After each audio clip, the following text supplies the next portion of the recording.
Now let's get to our guest. This individual has been an outstanding big-time player throughout his professional career. I gave you guys clearly a hint, big-time hint in the intro. Tight end for one of the hottest teams in the National Football League, the Los Angeles Chargers, a third-round pick back in 2009. Actually, that's when I met Mr. Cook in 2009, getting ready for the draft out of the University of South Carolina, a two-time Pro Bowler. I call him the red zone killer. Man, he's a guy who's going to do some damage in the red zone. Mr. Jared Cook, starting tight end for the Los Angeles Chargers, is joining us here. All things covered. Pat Peterson, Brian McFadden. Jared, man, how you doing? And thank you for joining us. I'm doing great, man. I appreciate you having me. No doubt, man. I appreciate you joining us, man. Like I said, I met Jared back in 2009 down at Pete Bomarito as he was getting ready for the draft. Been an outstanding, high character guy ever since, man. And always a guy I can call on, man. I love watching you, and I got you on my fantasy team. I tend to draft guys who I know to some degree. I got you on my fantasy team, man. And listen, man, I appreciate every time you get into the end zone. Like I said, red zone killer, man. So I love having you on my fantasy team. But let's go back in time. Most people only know you as a tight end, right? You know, got drafted as a tight end, a super athletic, fast tight end. But once upon a time, you were playing wide receiver as a youngster. What kind of credit do you give Steve Spurrier for switching your positions? Man, a lot. He came to me my redshirt sophomore year, and he asked me if I wanted to transition. And I told him pretty much anything to help the team. Not realizing, no, I don't know if that's something I want to do, but end up making the transition, and it's been one that I've loved ever since.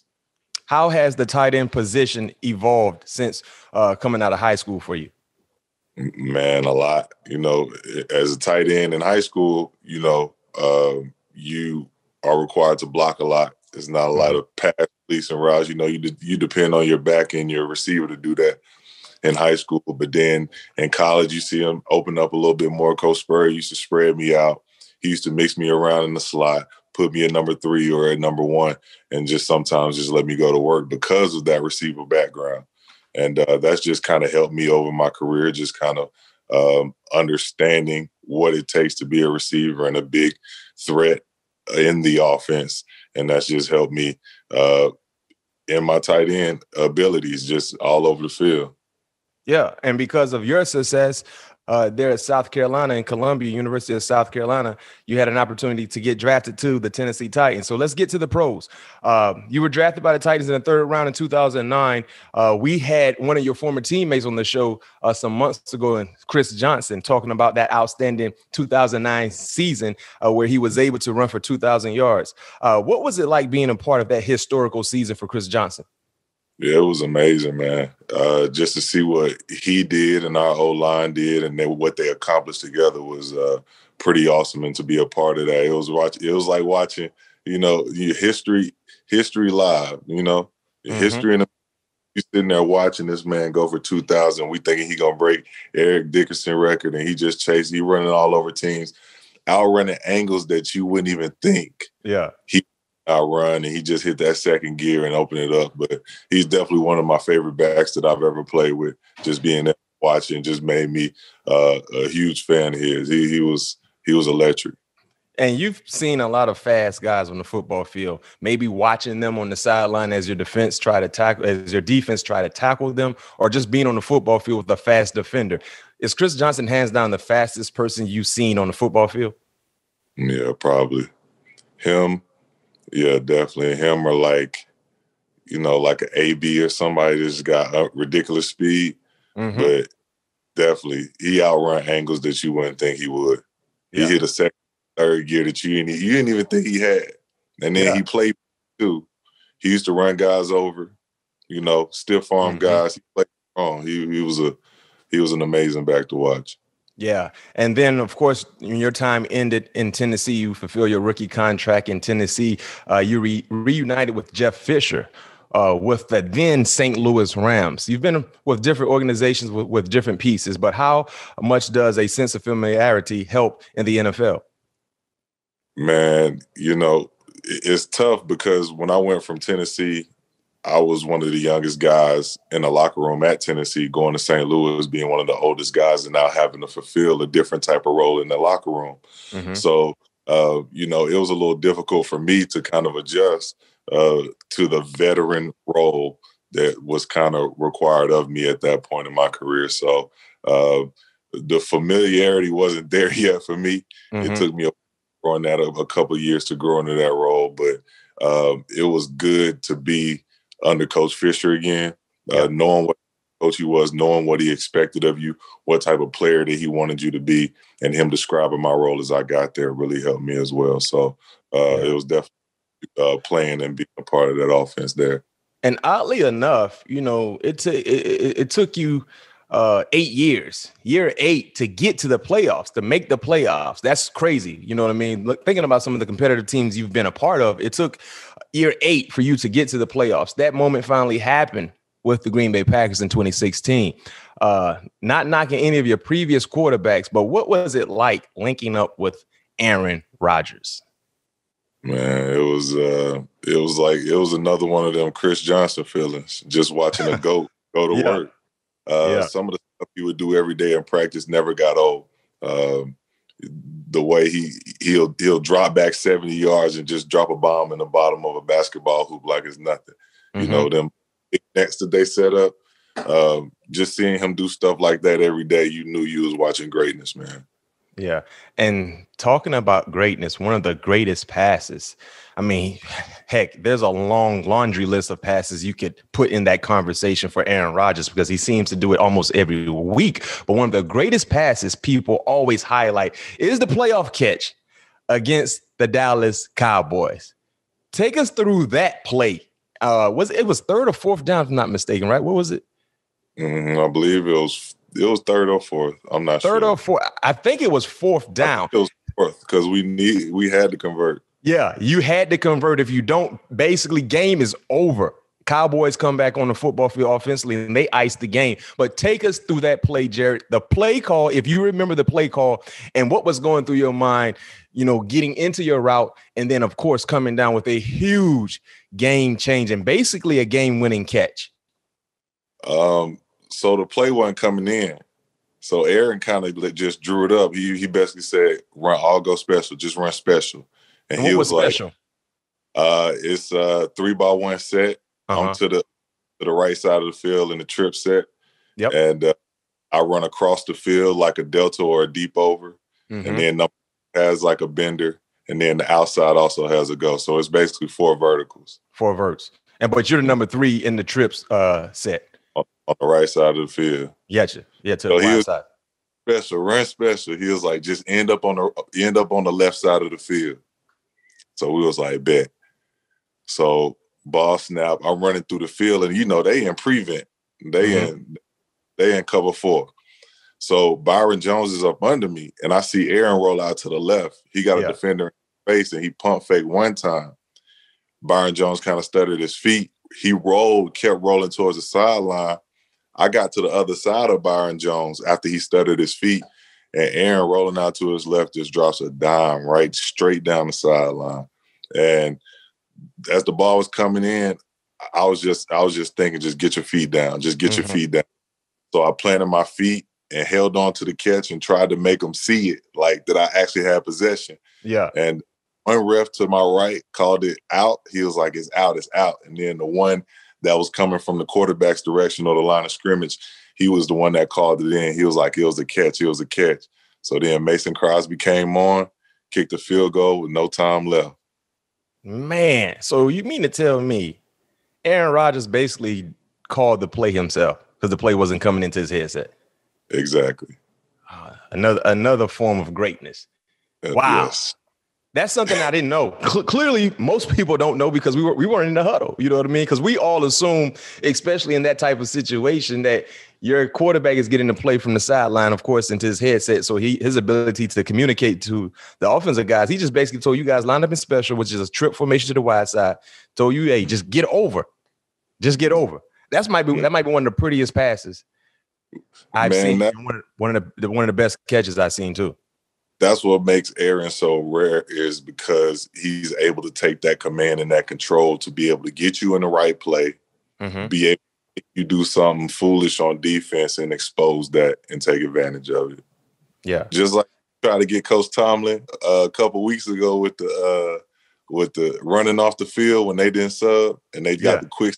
Coach Tomlin called timeout. Yeah. But he just plays the game, man, in a very smart and distinctive way. And speaking of Aaron Rodgers, how does it feel? Granted, you were there. You wasn't there with him your entire career, but of course, you had some tea with him. How does it feel knowing that he might not finish his career with the Green Bay Packers? That's wild. Exactly. I wouldn't like that walk. I know. I mean, that's the thing about the business side of things that most fans don't understand. It's a game, it's a sport, but sometimes the business always trumps the sport. So Absolutely. We have to wait and see. After the Green Bay Packers, you go to another, up and coming quarterback, not up and coming, the guy who's already established in Derek Carr. The Raiders come next. What was the feeling of making your first Pro Bowl? Which is weird also. You know what I mean? You made your first playoff appearance in year 8. You made your first Pro Bowl in year 10. But how was that feeling? It was definitely long overdue in my opinion, but tell us, about that Pro Bowl year for you. How was it feeling to finally get noticed the right way and being able to make it to the Pro Bowl? Man, it was awesome. There's a lot of great tight ends in this league that you got to compete with, Bill Gates and the Gronk. So it's tough for me. And just like you said, Aaron Rodgers was like the first glimpse of, what it feels like to be in that type of offense and have that type of quarterback. Yes, so, with all those years of that and then competing with all these great tight ends, Gonzalez was still in the league. It was tough. But once I finally got in, man, it was definitely a goal reached and achieved. I was ecstatic. I enjoyed every moment of it. Yeah. Just seeing guys that you compete with around the league, former players, guys that are Hall of Famers and ghosts just walking around. I really enjoyed it. No question. You forever go down as one of the great ones. Being able to get to that level in your career, individually speaking, is something that no one will forget. And it seemed like, for me personally, as you got older, you got better. Just like some good wine, red or white, it doesn't matter. You know what I mean? And I think that's something that people was kind of overlooking in the younger years because you didn't have that established quarterback. You know what I mean? That you had to rely on throwing the football, consistently speaking. But as you got older, you got better and you still going. So you leave the Raiders, make it to the Pro Bowl. Then you go down to Louisiana, right? Where them beignets on point. I know you had a lot of them. Hey, so Cook, you go from Aaron Rodgers, Derek Carr, Drew Brees, basically quarterback heaven, if you want to call it that. And when you got down there, you and Drew Brees just started clicking. Man, I mean, you guys are both in the kitchen, man, putting spices in the pot. And, they love gumbo down there. You became a lot familiar with the end zone. You had 9 touchdowns in 2019. You had 7 in 2020. Were the 2 highest outputs of your career. What clicked for you in New Orleans for you to be so successful, especially when it came to the red zone? Man, I think Drew just understood. He was another great quarterback to play with because his assessment of the game is just next to none. He's been playing forever, and he just knew how to do it right. And he was a perfectionist, so that kind of made all of us in turn be the same way. But he was mainly part of my success, just understanding what a tight end role that I needed to play, and him communicating that to me constantly, always stayed in your ear. And that's how we were able to put up numbers like that. It was a joy playing with him as well. What does it take for a player of your stature to be able to get better as he gets older? I mean, we see that with Tom Brady, but Tom Brady's like the outlier. That doesn't usually happen. But for you, like I stated, man, like as you've gotten older, even right now, you still taking them deep. You know what I mean? But what has contributed to your success, especially as you've gotten older? Just continuing to work, man. That work ethic, trying to stay as healthy as I could. Continue to work on my body, focus on my physical and mental health, keeping that number one and keeping myself number one. But, that physical work on your body is important. As you know, you play. And that is what determines your longevity in this league, is how well you take care of yourself. No doubt, no doubt. So now let's go to present day, right? And boy, so you go from, let me go back. Aaron Rodgers, Aaron Rodgers, Derek Carr, Drew Brees, and freaking Justin Herbert. This is what I want to know right here. We're gonna get to the nitty-gritty, but let me get, what was your first impressions of watching Justin Herbert last year? You know, I don't know if you watched, I know you didn't watch a lot of ball games, but clearly you kind of saw some of the things he was doing as a rookie versus becoming his teammate this year. Man, you would see it from afar. Even when we played against them, they almost beat us with the Saints last year. Oh yeah, I forgot about that. Yes, you're right. You're right. So just watch him sling it around, smart player, getting out of the pocket, using his legs when he can. You see it from afar, and then he was like player of the year last year, or rookie of the year, and it's like, okay. So when I first got here, it took a while for me to be able to throw with him. Like, it was taking forever. I'm like, come on, I need this offseason to pick up a little bit. We weren't throwing it all, you know how I used to be. And, just seeing him in person, seeing him in this offense, he throw the ball hard. He can sling the rock. He about my height, hands about the same as mine, and just a big human being. Which is his speed, how he's able to stand in the pocket so strong. And him learning this offense and being part of his offense, I think is going to take him to the next level. He's getting it down. He's a smart quarterback. And this is not an easy offense to learn. It's difficult. That's one thing that I've been saying. People forget that he's on this is his second OC. You know, the whole staff is new, but you don't really see it because everything is flowing. You know what I mean? Just flowing so organically. And man, he is special. We talked about two great ones, two all-time greats in Drew Brees and Aaron Rodgers. What sort of traits does Herbert possesses that he possessed that could make him a great and potentially in the same category as those two players that we talked about in Aaron Rodgers and Drew Brees from the trait standpoint? He studies the game, and he actually understands the game, and he's a gamer.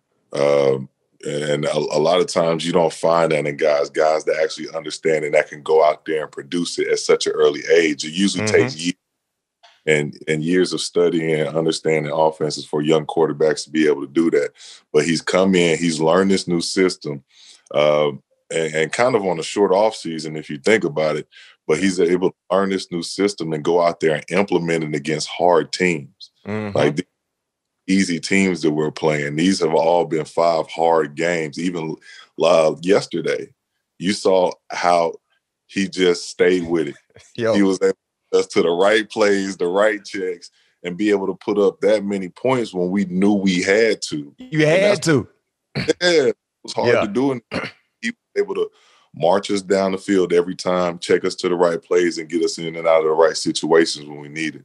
Speaking of that game yesterday, one of the more entertaining games I've seen in a long time, clearly so far this season. But one thing that I see that tells us, the staff, Coach Staley, they all trust Herbert so much. It's almost like Staley's playing video games, like he playing Madden. You go for it all the time on 4th down.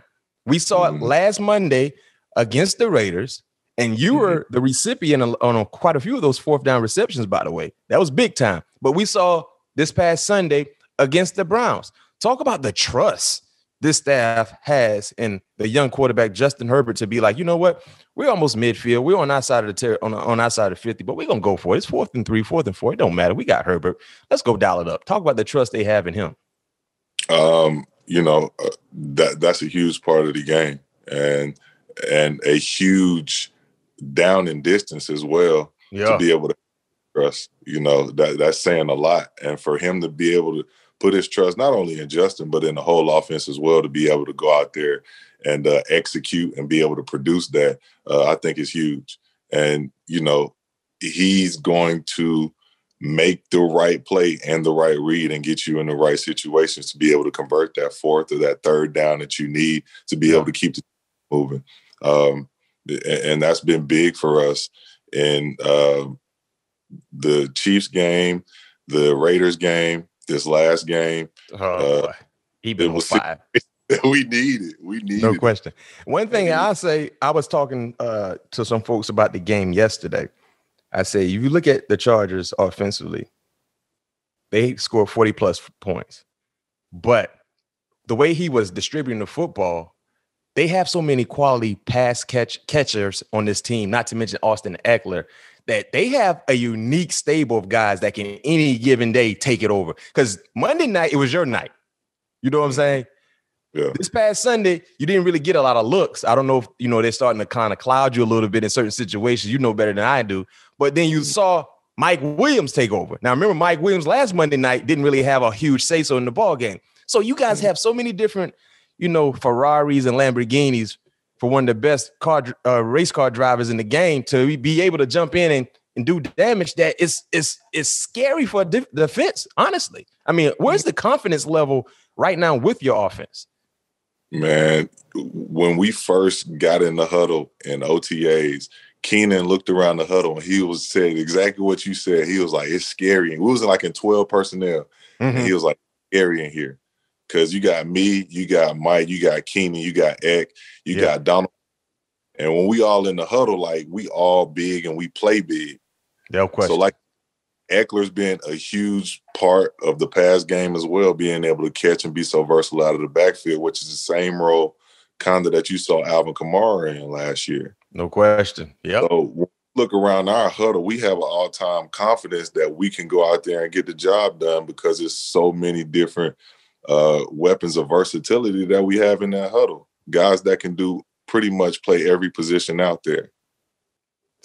Hey, y'all dialing it up and you're showing it. You definitely are showing it, man. It's fun for me to watch on my couch. I know it might not be that fun trying to cover, but for me watching from the living room, from wherever I'm watching, man, that game yesterday, boy, it was going back and forth. I say, man, unfortunately, I was playing against Mike Williams in fantasy, and I was playing against Austin Eckler, so it didn't do too well for me fantasy related. But I'm happy you guys won, no question, because you on the team, and I want to see you go get to that championship. Oh, by the way, that is in SoFi Stadium.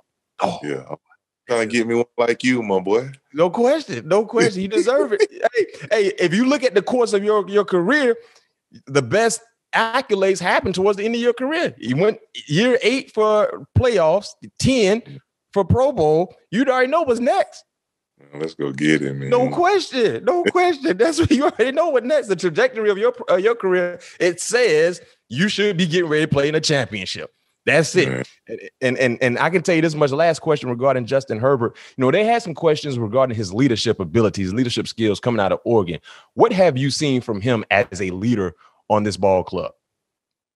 Man, when he stepped in that huddle, it's all command on him.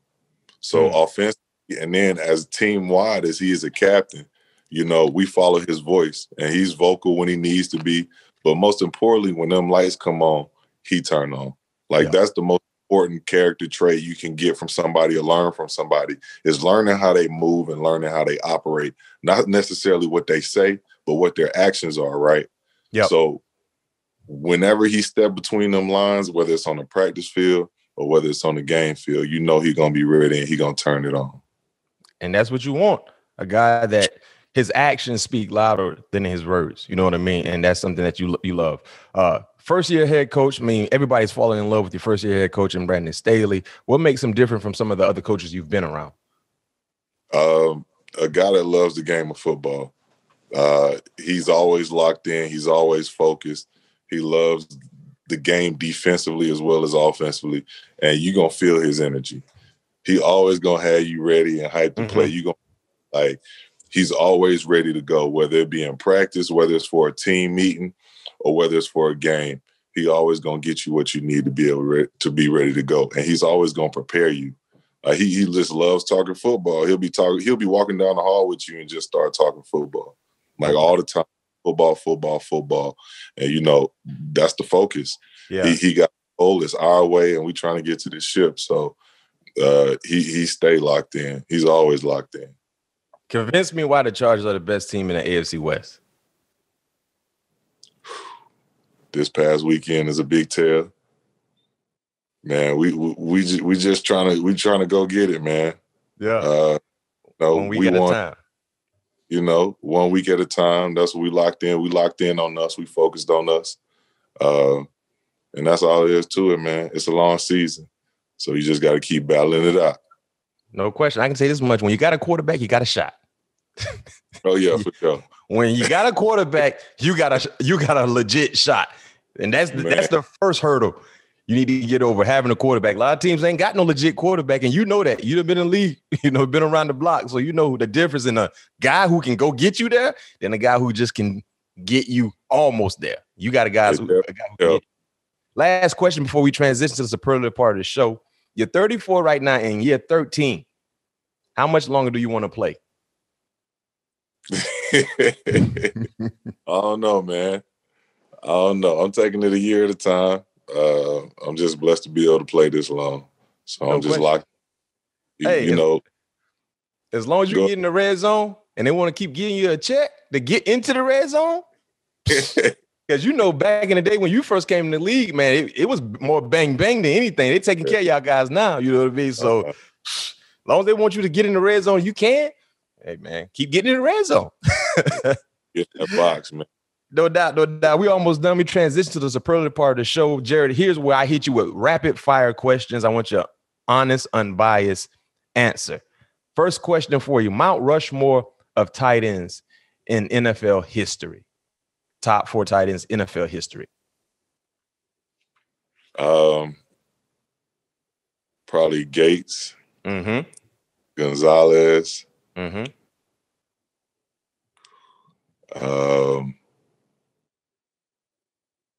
Probably got to put Gronk on there. No question. Yeah. He got that's down. And then I'm going to go with myself. I like it. Okay. Most memorable career moment.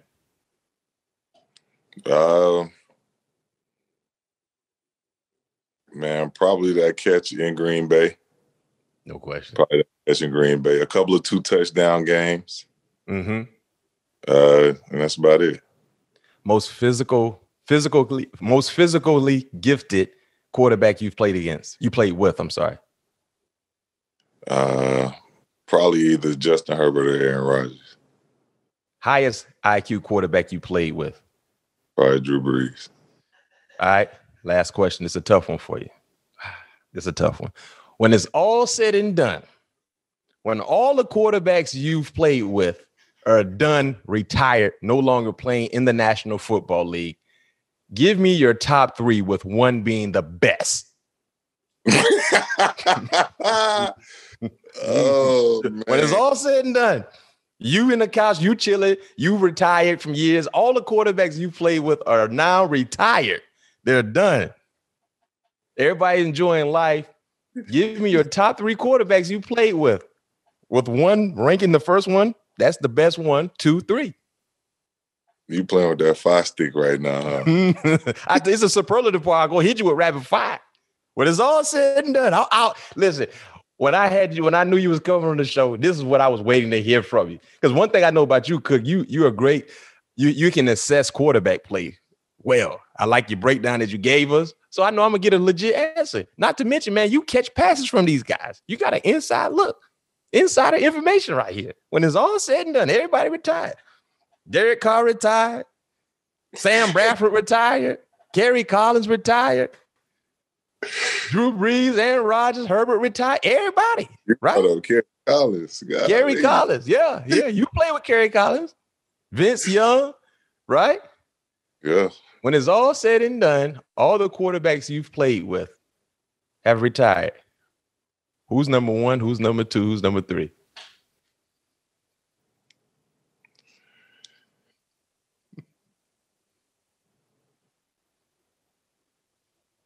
I'm going to say Aaron Rodgers.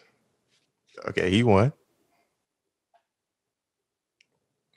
Drew Brees. Mm-hmm.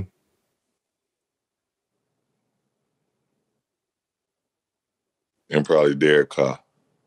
Ooh. Ooh, you surprised me. Ooh. Right. Me and him almost put up 1,000. It should have been 1,000 yards that season. You're right. That did get you to your first Pro Bowl. Exactly. That did get you to your first Pro Bowl. You're right. Yeah. Y'all did do numbers. Yeah.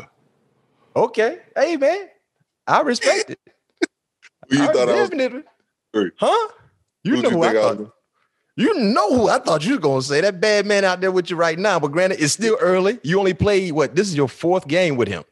Or 5th? You just finished your 5th game. Yeah. But let's see, you know what? We might have to readdress this question after a full year with him. Yeah, for sure.